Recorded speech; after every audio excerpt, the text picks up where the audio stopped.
Hello everyone. पिछले video में मैंने कुछ इंपॉर्टेंट क्वेश्चन डिस्कस किए जो रिडक्शन पोटेंशियल से रिलेटेड थे। इस वीडियो में मैं डिस्कस करने वाला हूं ट्रेंड ऑफ रिडक्शन पोटेंशियल जो डाई पॉजिटिव आयन से मेटल और ट्राई पॉजिटिव आयन से डाई पॉजिटिव आयन बनने में होता है। यहां पे हम देखते हैं कि 3D सीरीज के अंदर जो ट्रेंड है रिडक्शन पोटेंशियल का वो बहुत ही इरेगुलर है। और इरेगुलर क्यों है? क्योंकि IP ionisation potential and sublimation energy in atoms का ये सारे इरेगुलर है, तो रिडक्शन पोटेंशियल भी इरेगुलर है। और 3D सीरीज में आप देखेंगे कि कॉपर छोड़कर बाकी जितने भी हैं सबके रिडक्शन पोटेंशियल निगेटिव है, सिर्फ कॉपर का पॉजिटिव है। और कॉपर का पॉजिटिव होने का मतलब हो गया ये हाइड्रोजन से ज्यादा रिडक्शन पोटेंशियल रखता है। जो मेटल्स, जो इलेक्ट्रोड हाइड्रोजन से कम रिडक्शन पोटेंशियल रखते हैं वो बेटर रिड्यूसिंग एजेंट होते हैं। तो यहां पे सबसे पहले देखते हैं कि इनके वैल्यूज क्या हैं। ये देखिए आप, ये टाइटेनियम आ रहा है, ये मैंने डाई पॉजिटिव आयन लिया है और स्कैंडियम जो है ट्राई पॉजिटिव बनाता है, इसलिए जो है मैंने स्कैंडियम को छोड़ दिया है। अब यहां पे देखिए M2+2M। अब यदि मान लिया हमारे पास यदि M2+1 है, एक इलेक्ट्रॉन हम ले लें तो ये M बन जाता है, तो ये रिडक्शन है। तो ये M2:M ये कन्वर्सन हो गया। इसमें जो रिडक्शन पोटेंशियल है, अब देखिए सबसे कम जो है यहाँ पे टाइटेनियम का है। और चलिए अब एक काम करते हैं, ये ग्राफ से अच्छा है, ये टेबल से अच्छा है, उस ग्राफ को हम लोग देखते हैं। टाइटेनियम से वेरिडियम, अभी देखिए निगेटिव वैल्यू कम हो रहा है, मतलब ओवरऑल वैल्यू बढ़ रहा है। तो टाइटेनियम से वेरिडियम, वेरिडियम से क्रोमियम तक गया, लेकिन क्रोमियम से Mn आने में ड्रॉप हो गया। उसका कारण भी बताता हूं। इसके बाद देखिए अब आयरन, कोबाल्ट, निकल, कॉपर ऐसे बढ़ते गया और जिंक में फिर नीचे आ गया। और ये जो ब्लू कलर का डिविएशन है ये बता रहा है कि इस कोबाल्ट का ऑब्जर्व्ड वैल्यू ये है और कैलकुलेटेड वैल्यू ये है। जो कैलकुलेटेड वैल्यू है और निगेटिव आ रहा है, तो यहां पे कारण क्या हो सकता है? तो सबसे पहले मैं क्रोमियम कर देता हूं। ये देखिए क्रोमियम का कॉन्फ़िगरेशन है 4s1 3d5। देखिए आप क्रोमियम का जो है वैल्यू वहां जो है इंक्रीज ही हो रहा था, ये ग्राफ इधर जा रहा है, लेकिन -1 से ये धीरे धीरे कम हो रहा है। इसका मतलब ये वैल्यू कैसा हो रहा है? यहां से बढ़ते हुए जा रहा है। अब ये क्रोमियम जो है यदि +2 हो तो एक इलेक्ट्रॉन निकलेगा 4s से, तो ये हो गया 4s0 और ये हो जाएगा 3d4। अब ये बताइए यदि क्रोमियम +2 हो जाए और यहां पे एक इलेक्ट्रॉन का गेन हो जाए, तो एक इलेक्ट्रॉन के गेन से Cr+ होगा, और एक इलेक्ट्रॉन लूज कर लेंगे तो ये Cr+3 होगा। तो यदि मैं Cr+3 यहां लूं तो इसका कॉन्फ़िगरेशन क्या होगा? 4s0 3d3। अब यहां पे क्रोमियम +3 से +2 यदि होता है कन्वर्सन, ये +3 से +2 होता है, तो हम देखते हैं कि क्रोमियम के केस में -0.41 है और ये -0.41 इंडिकेट कर रहा है कि यह वैल्यू जो है ये काफी कम है। तो यहां पे -0.41 जीरो से हम कंपेयर कर रहे हैं। जीरो किसका है? हाइड्रोजन का है। तो यदि क्रोमियम के केस में देखा जाए तो ये +3 जो है मोर स्टेबल क्यों है? क्योंकि यहां पे 3d3 है। ये M जो है +3 मतलब क्रोमियम +3 जो है इसका जो रिडक्शन पोटेंशियल है -0.41 है। तो यहां पे ये 3d3 क्यों स्टेबल है वो देखिए आप। ये क्रोमियम +3 स्टेबल है क्योंकि यहां पे टोटल 5 ऑर्बिटल्स हैं, और याद कीजिए ये 3 जो हैं ये कहलाते हैं T2g और ये 2 कहलाते हैं Eg। T2g में हमारे पास ऑर्बिटल्स होते हैं dxy, dxz, dyz, और Eg जो डबली डीजनरेटेड है यहां पे होता है dx2-y2 एंड dz2। तो क्रोमियम +3 मोर स्टेबल है क्योंकि स्टेबिलिटी T2g के अंदर ये 3 इलेक्ट्रॉन है हमारे पास।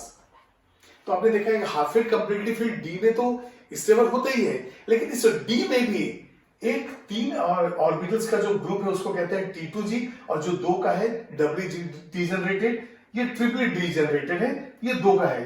तो ये 3 इलेक्ट्रॉन यहां होने की वजह से Cr+3 is more stable then Cr+2। तो यहां पे स्टेबिलिटी आ गया Cr+3 is greater than Cr+2। ठीक है, अब इसके बाद आते हैं हम लोग Mn पे। ये देखिए मैंने कुछ इंपॉर्टेंट पॉइंट्स डिस्कस करने हैं जो मैंने यहां साइन लगाए हैं यहां पे। ये Mn देखिए, आप Mn के केस में देखिए इसका रिडक्शन पोटेंशियल और नीचे आ गया, और जैसे से रिडक्शन पोटेंशियल नीचे आएगा ये और स्टेबल होते जाएगा। Lower reduction potential gives more stability, क्योंकि रिडक्शन पोटेंशियल है तो कम है तो ऑक्सीडेशन पोटेंशियल सबसे ज्यादा है। तो यहां पे Mn के केस में क्या होगा वो देखते हैं। Mn होता है 4s2 3d5। तो चलिए m की जगह मैं Mn यहां ले लिया हूं। ये Mn यदि +2 लिखेंगे तो ये क्या हो जाएगा 4s0 3d5। और ये जो 3d5 है ये पूरे के पूरे अनपेयर्ड इलेक्ट्रॉन्स है, यहाँ पे हाफ फील्ड है ये, और जब ये हाफ फील्ड है तो एक्स्ट्रा स्टेबिलिटी होगा इसका।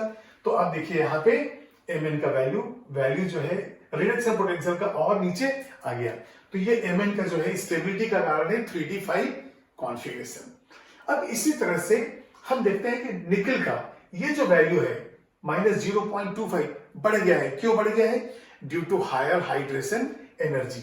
तो Ni+2, ये देखिए आप Ni+2 जो हम ले रहे हैं और जो है वैल्यू बढ़ गया, तो हायर रिडक्शन पोटेंशियल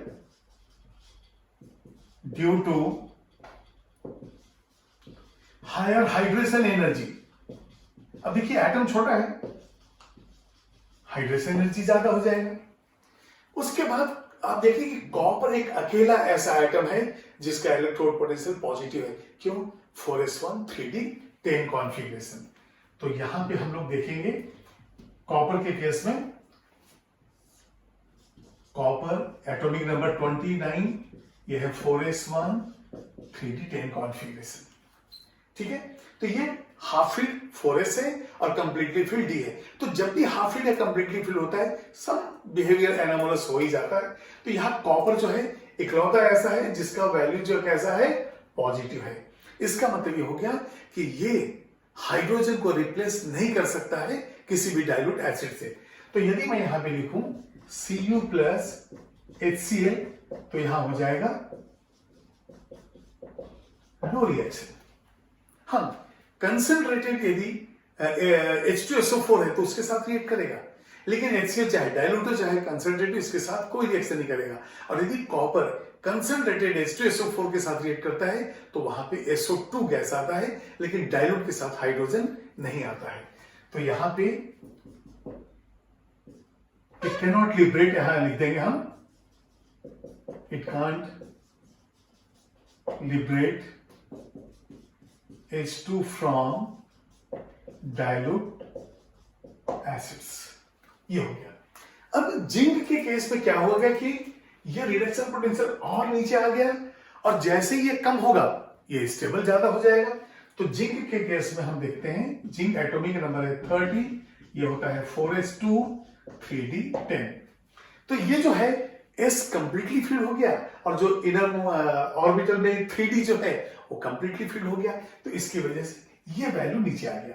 ये जो ब्लू कलर है वो कैलकुलेटेड वैल्यू है, जो ग्रीन कलर से मैंने जो ड्रॉ किया है ग्राफ वो ऑब्जर्व वैल्यू है। तो जिंक का ऑलमोस्ट बराबर है, लेकिन कोबाल्ट और निकल के केस में आप देख रहे हैं कि वो वैल्यू कम है। अब यहां पे देखिए ट्राई पॉजिटिव से डाई पॉजिटिव आयन का ये भी इरेगुलर है, लेकिन यहां पे क्यों नहीं लिया गया? क्योंकि जिंक जो है +2 ही देता है, कॉपर +1 +2 देता है, और ये जो है +2 +4 देता है, लेकिन +3 नहीं, इसलिए हमने वैल्यू लिखा नहीं है। तो आप देख रहे हैं कि चाहे वो M+2 हो चाहे M+3 हो, इनका रिडक्शन पोटेंशियल में कोई एक रेगुलर ट्रेंड नहीं है। कारण आप देख रहे हैं कि इनका जो है जो सब्लिमेशन का है वो एनर्जी अलग है, आईपी वैल्यू वो अलग है, इसलिए इरेगुलर ट्रेंड आता है और ग्राफ कुछ इस तरह से बनता है। ठीक है, तो अब इसको जो है ये क्रोमियम का, Mn का जो भी एग्जांपल था हमने दिया। अब यदि क्वेश्चन आ जाए कि ये जो बाकी है क्या ये रिड्यूसिंग एजेंट है? यस, बिल्कुल रिड्यूसिंग एजेंट है, और ये रिड्यूसिंग एजेंट है और ऐसे हैं कि ये एसिड को एसिड से हाइड्रोजन को ये रिप्लेस कर देंगे, लेकिन कॉपर नहीं कर पाएगा। तो all these elements liberate hydrogen from dilute acid. लेकिन अब इसमें एक क्वेश्चन आ जाता है इस क्रोमियम के बारे में। कहा जाता है कि chromium does not liberate hydrogen gas, तो उसका कारण है उसके ऊपर लेयर Cr2O3 है।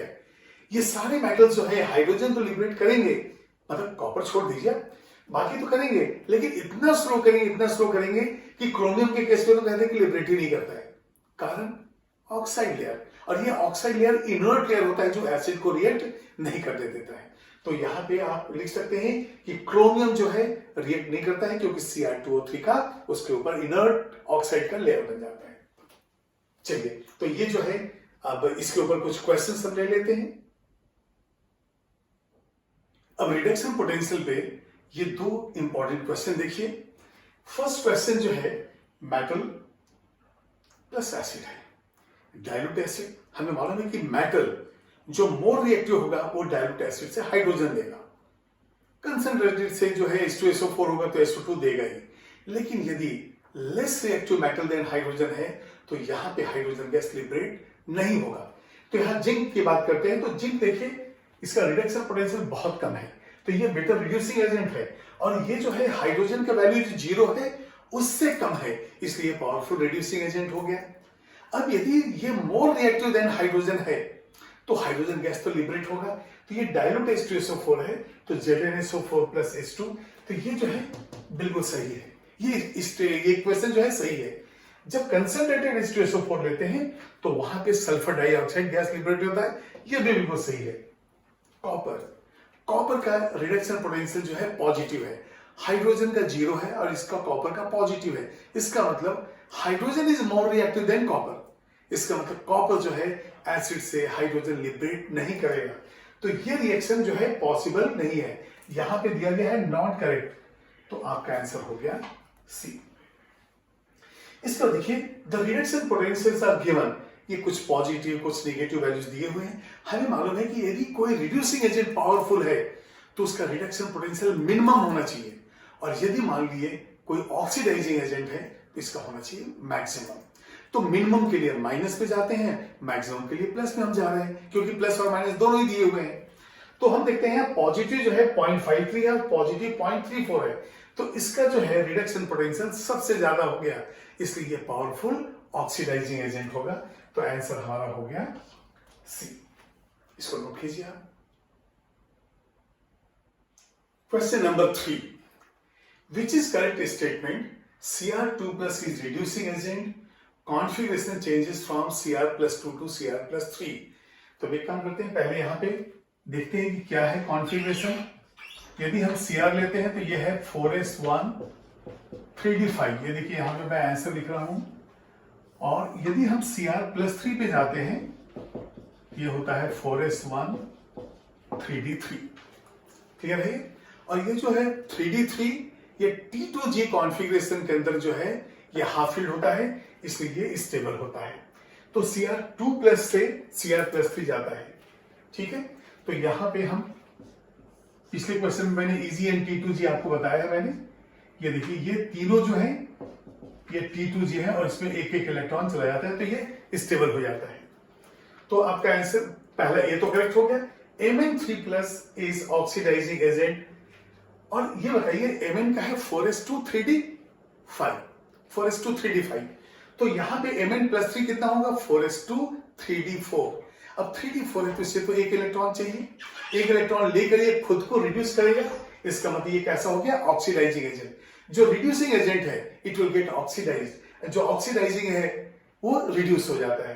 तो Mn+3 से जो है ये इसमें d4 है, तो एक इलेक्ट्रॉन लेकर d5 हो जाएगा, तो ये भी बिल्कुल करेक्ट है।